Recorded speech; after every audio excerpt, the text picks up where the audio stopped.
आज हम जो कुंडली के 12 भाव यानी जो कुंडली के 12 घर होते हैं, कौन सा घर क्या प्रभाव डालता है, ये मैं आज आपको बताऊंगा।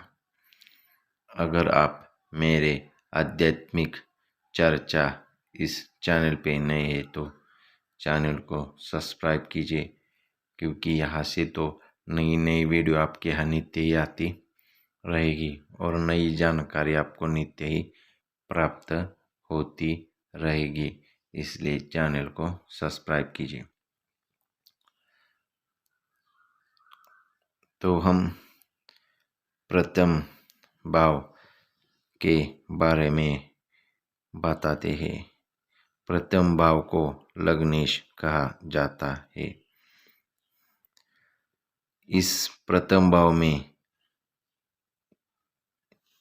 इसका जो रंग, रूप, स्वभाव हो, जाति, कद, सिर, आयु, रोग, यश, प्रतिष्ठा, धन, दिमाग, जो स्वास्थ्य हो, मस्तिष्क आदि बातों का विचार किया जाता है।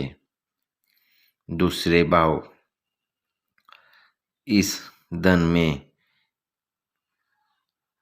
कुटुंब और भाव भी कहते हैं। आप जो क्योंकि जन्म के तुरंत बाद बच्चे को किस सहारे और भोजन की जरूरत पड़ती है, तत् ओ दूसरा भाव से मुख्य भोजन, धन, परिवार, वाणी, माता के बड़े भाई बहन, जो राज्य हो, सत्ता हो आदि, या जो मरक का विचार किया जाता है। तीसरा भाव, जब आदमी धन कमाने एवं सहारे की इच्छा रखता है तो उस समय सबसे नजदीक व्यक्ति, बाजू एवं शक्ति की जरूरत होती है। अंत तीसरा भाव, बाजू अर्थात छोटे बाहु, बहिन, शक्ति, मित्र हो या पड़ोसी, छोटी यात्रा हो या सांस हो या कि नली, श्रम हो या बाह आदि का पता चलता है। चतुर्थ भाव, धन, जो आप धन कमाने के जो फेरन है बाद व्यक्ति धन का उपयोग करना चाहता है। अंत चतुर्थ भाव, सुख, ऐश्वर्य, भूमि तथा जायदाद हो या वाहन हो, जनता हो या मित्र हो, जो पातल या कृषि, हृदय, माँ का जो दूध हो या ससुर का आदि का होता है। पंचम भाव, इससे गुप्त इंद्रिया, अचानक धन, जो अचानक धन आता है वो गुप्त धन हो या पूर्वजन्म विद्या, जो प्रेमिका हो, संतान हो या इष्टदेव, पेट गर्भ हो या प्रतीत भाव, सदा पिता की आयु, बड़ी बहन का पति, परीक्षा आदि बातों का विचार किया जाता है। छठा भाव शत्रु, चोट, जो शरण, जो बीमारी हो, जो मुकदमा होता है वो, या कमर हो, रुकावटें, मामा या माँ का छोटा भाई हो, जो आत्म दिया हो, या कारीगर हो, या पेट रोग हो, मलेच्छ, पिता का भाग्य, संतान का धन आदि का होता है। सप्तम भाव यह साझेदारी का होता है। बाहर का जो साझेदारी या व्यवहारी जो पार्टनर होता है, घर की जो साझेदारी पत्नी होती है, इन भावों से जो आप वीर्य हो या शुक्र कीट या वासना हो या मूत्रेंद्रिय हो या प्रयत्न शौर्य पति या जो भतीजी हो या भतीजा आदि का विचार किया जाता है।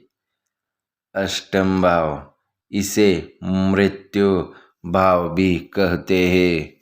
इन भावों से आयु, मौत का प्रकार या विदेश, महाकांड हो या पूरा तत्व हो या अष्ट कोश हो या अचानक धन हो या मौत के बाद का जन्म हो या समुद्री यात्रा हो या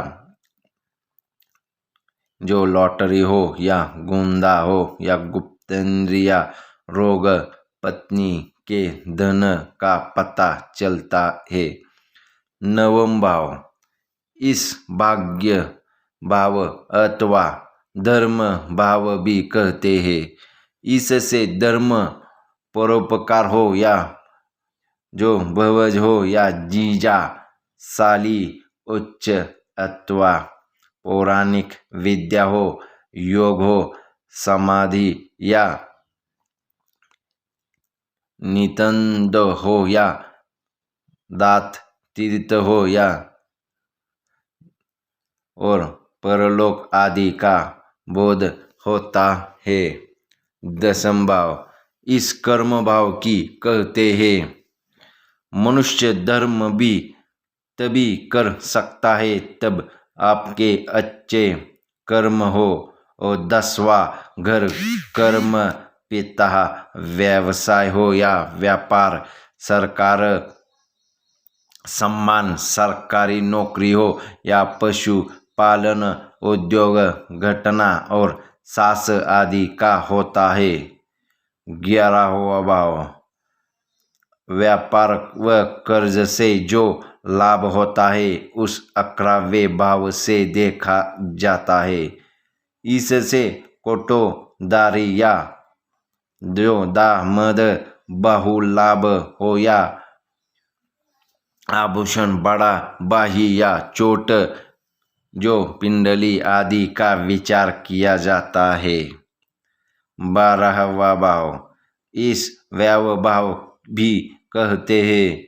इस भाव से खर्च, दान की विधि, तेज, वीर्य या विसर्जन, नेत्र, सिर, पीड़ा, मोक्ष, त्याग, मामी या पाव, कामगार, जो निंदा, स्मरण शक्ति हो या आप भोग, चर्चा या भुजा भ्रमण तथा अव्यय आदि बातों का पता चलता है तो और आप यह उपयुक्त भावों एवं राशियों के वर्णन का तात्पर्य केवल यही है कि राशि और भाव किस ग्रह के वशीभूत होकर अनिष्टकारी हो जाते हैं और कौन से ऐसे ग्रह अथवा उपाय होते हैं जिनका कारक बच जाते हैं। ऐसा नहीं है कि इसका कोई भी उपाय नहीं है। छठा भाव, आठवां भाव और 11वां भाव सबसे खतरनाक कहा जाता है, डेंजर जोन कहे तो, क्योंकि जो आप छठे भाव में शत्रु, चोट या बीमारी का होता है, अष्टम भाव में मृत्यु आदि का प्रकार कौन से प्रकार की है वो उस पे आप कहते हैं। और 11वां जो आप 12वां भाव हो व्यय मुझे खर्च ज़्यादा होता है, इसलिए इसे आप खराब कह सकते हैं। ये सब भृगु संहिता में सविस्तर लिखा हुआ पाता है।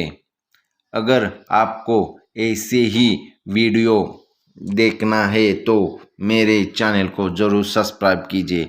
और एक बात, आप कुंडली से ही आप जीवन का पता नहीं लगा सकते, क्योंकि हमारे हस्तरेखा हो या अंक शास्त्र से आप कौन से दिन पैदा हुए हो उनको भी पता चलता है। उसे नो आप वो आपका नेम हो उससे भी आपको हो, या मोबाइल फ़ोन का नंबर हो उस पे भी आपका पता चलता है। वैसे नहीं है, शास्त्र बहुत ही आगे पहले से ही है। अब इस कलयुग में सभी का कोई शास्त्र की ओर जाना ही नहीं चाहते, इसलिए आज हम सभी बहुत ही दुखी हैं। तो चैनल को सब्सक्राइब कीजिए और दूसरों को भी कहिए चैनल को सब्सक्राइब कीजिए, क्योंकि यहाँ से अच्छी अच्छी बातें आपको सुनने को मिलती रहेगी। धन्यवाद।